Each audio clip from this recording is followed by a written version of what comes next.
रामू किसान की जीत। एक छोटे से गांव में एक गरीब किसान रहता था रामू। उसका एक छोटा सा खेत था जिसमें वह मेहनत करके अपने परिवार का पेट पालता था। रामू के पास न ट्रैक्टर था, न ज्यादा बैल, सिर्फ एक पुरानी हल की जोड़ी और पसीना बहाने वाला मन। हर सुबह सूरज उगने से पहले ही वह खेत पर पहुंच जाता और देर शाम तक मिट्टी में खुद को खपा देता।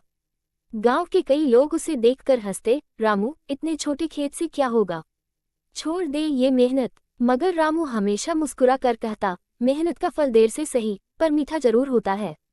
मुसीबत का साल एक साल गांव में भयंकर सूखा पड़ गया। बारिश बिल्कुल नहीं हुई, जमीन फट गई, कुएं सूख गए। कई किसानों ने खेती छोड़ दी और शहर चले गए। रामू के खेत की फसल भी बर्बाद हो गई। उसके पास न अनाज बचा, न पैसे। बीवी और बच्चे भूखे सोने लगे, लेकिन रामू ने हार नहीं मानी। उसने कुछ पैसे उधार लेकर फिर से बीज खरीदे। गांव वालों ने उसे पागल कहा, सूखे में फिर से खेती, तू तो डूबेगा ही रामू। पर रामू ने जवाब दिया, अगर किसान ही हार मान ले तो धरती मां रोने लगेगी। किस्मत की बारिश। अगले साल समय पर झमाझम बारिश हुई। रामू की फसल हरी भरी लहलहाने लगी। लोगों की आंखें फटी की फटी रह गईं।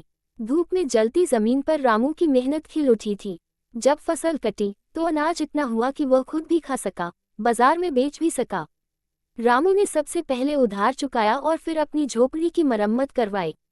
गांव के सरपंच ने रामू को मंच पर बुलाकर सबके सामने सम्मानित किया और कहा, रामू ने दिखा दिया कि सच्चा किसान कभी हार नहीं मानता।